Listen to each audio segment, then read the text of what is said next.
Hello everyone, my name is J.P. Linstroth in the United States. The poem I'll be reading today is called Hurakan, for the Taino word for hurricane.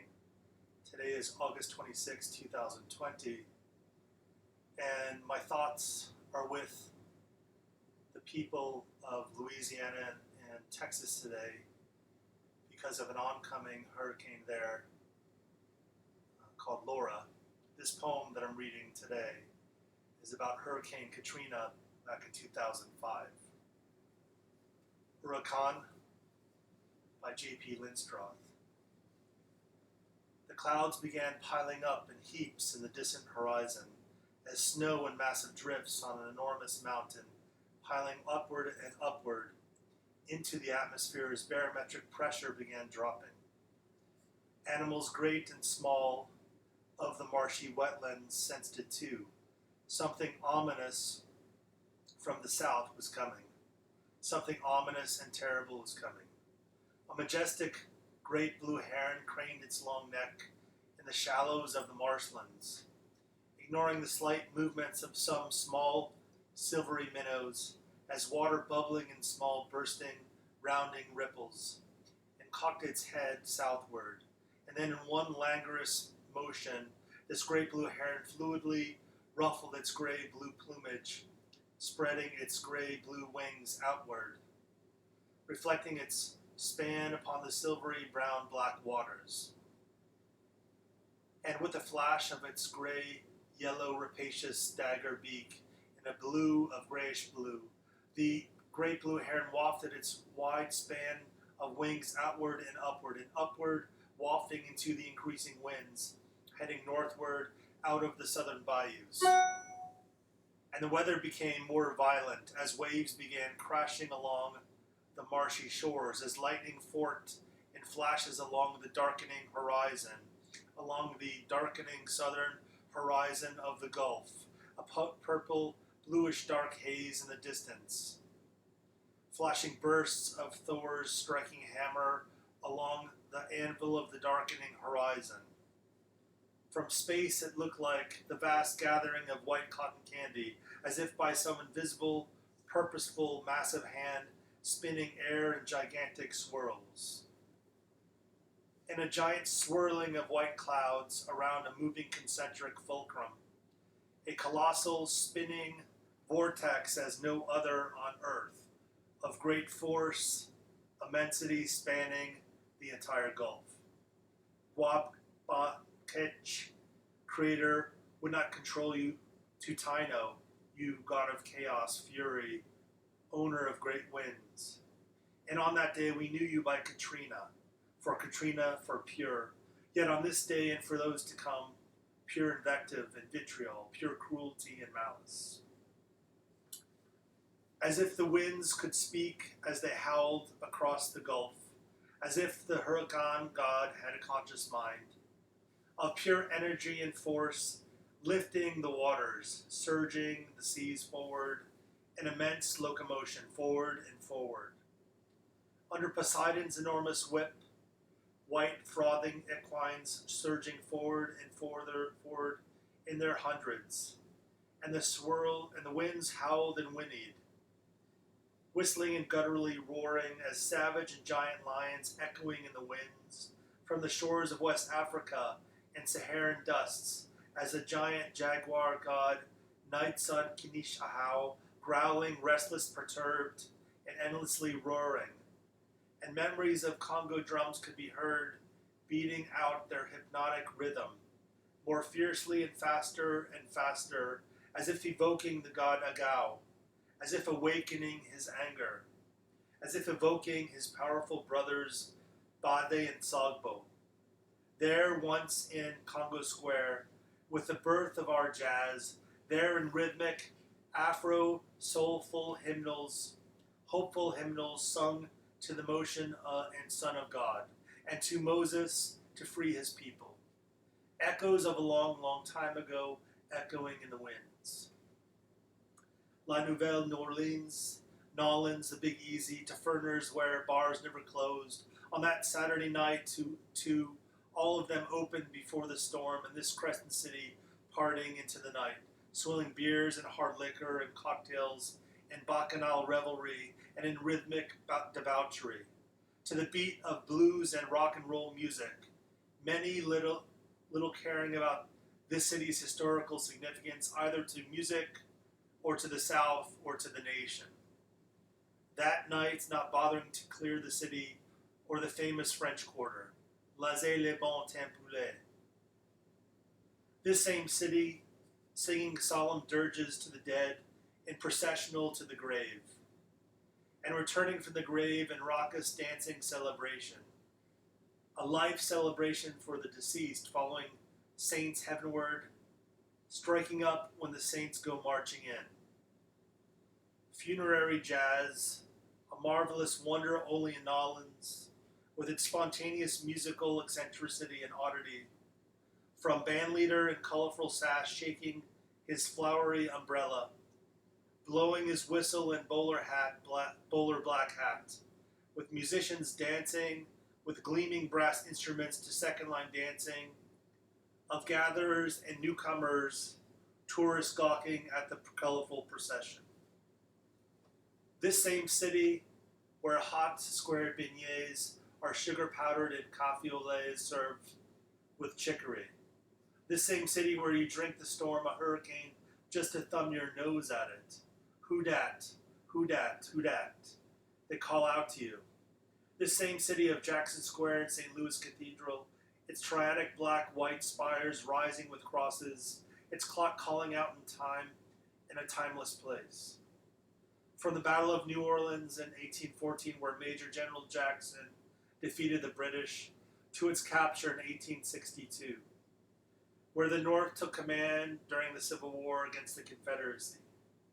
This same city at Carnival all week eating king cakes, iced in purple and green and gold, denoting purple justice and green faith and gold power, where you hide a plastic baby inside the cinnamony, creamy folds as a promise for the following year. This same city during Mardi Gras, metallic colored beads are tossed for parade floats, and from wrought iron elaborate balconies in the French Quarter, to a chorus of show us your tits. Many revelers masked in many costumes, some pretty and some ugly, and most drunk.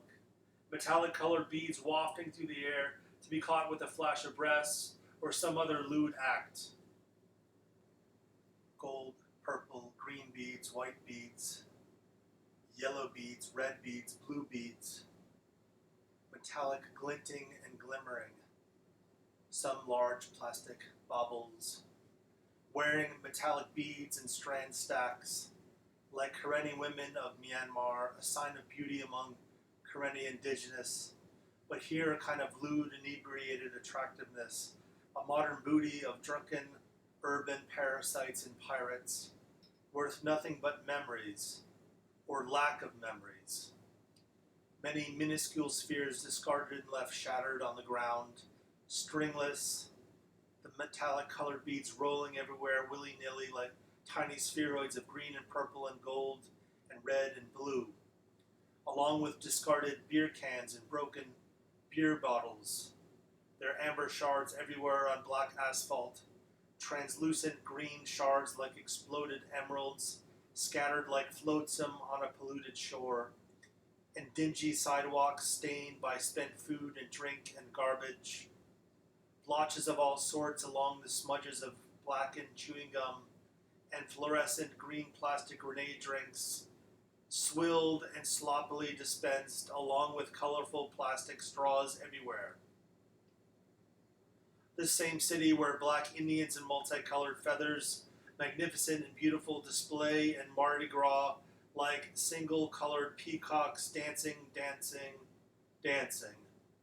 a tribute to Native Americans sheltering enslaved Africans as refugees.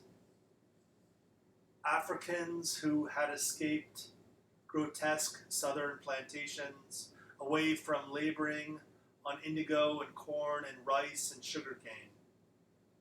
Natives such as the Cherokee and Choctaw and Chickasaw and Creek, remembering their native Afro ancestors in song and dance and costume.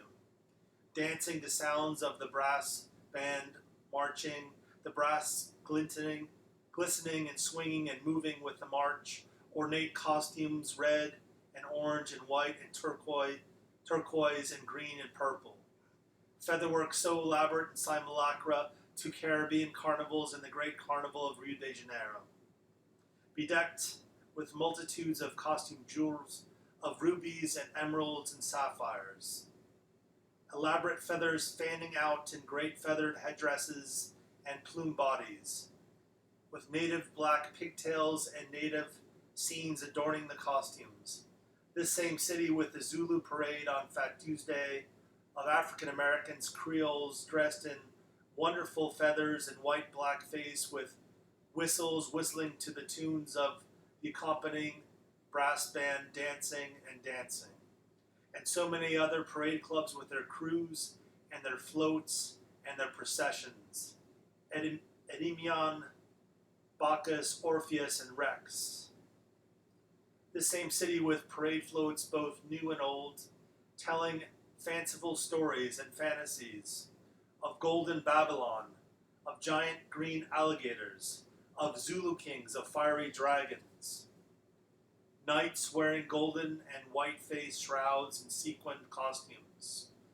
Arabic-like, perhaps, honored persons riding horses, the individual hidden to festivity, masked and gaudy costumes at play, playing with non-identity, shrouding in bacchanalia, floats of gaudy kings and queens and harlequins, women's bejeweled sumptuous dresses of reds and blues and purples of heavy felt, sequined and brocaded in gold and silver threads, and masked and feathered and decorously festooned, tossing metallic colored beads to onlookers, to tourists and locals alike. The anonymity of mass disconcerting, a revelry eons old of subversion and perversion, reversing the order of things, men as women and women as men, anthropomorphizing animals and cartoon characters, and shaking bodies lasciviously, imitating fornication everywhere, and libidinous, lecherous degeneration, twerking. And streets in the French Quarter smelling of stale beer and puke, and in some places like old piss. The black asphalt of Bourbon Street filled with broken strings of metallic beads, the swill of beer and cocktails, and colored plastic straws and plastic bottles from fluorescent hurricane drinks and hand grenade drinks, and plastic cups, like some Jackson Pollock painting, splashed here and there with plastic color and shards of glass and swill and drink everywhere. This same city with some masks ornate and with elongated noses at Mardi Gras, those you find in Venice of old and in the grand 18th century mass balls, some golden for the ladies and some black-laced, and women wearing skimpy clothing and people stumbling around and slurring their words, and dancing hypnotically in the bars to a roar of noise and cacophonous and deafening and obnoxious shouting all at once, and everywhere having a good time, as if Bacchus himself appeared with nymphs and leopards and wine and song, as if they were all dancing around him wearing the vine and grapes, in worshipful revelry in dreamlike states and trances and stupefied hypnoses, drenched in purplish fermented juice, as if madly bathing in blood ecstatically, the Maenads tearing men from limb to limb, in Dionysian drunken rites, laughing, repeated over and over again, laissez les bons temps poulet.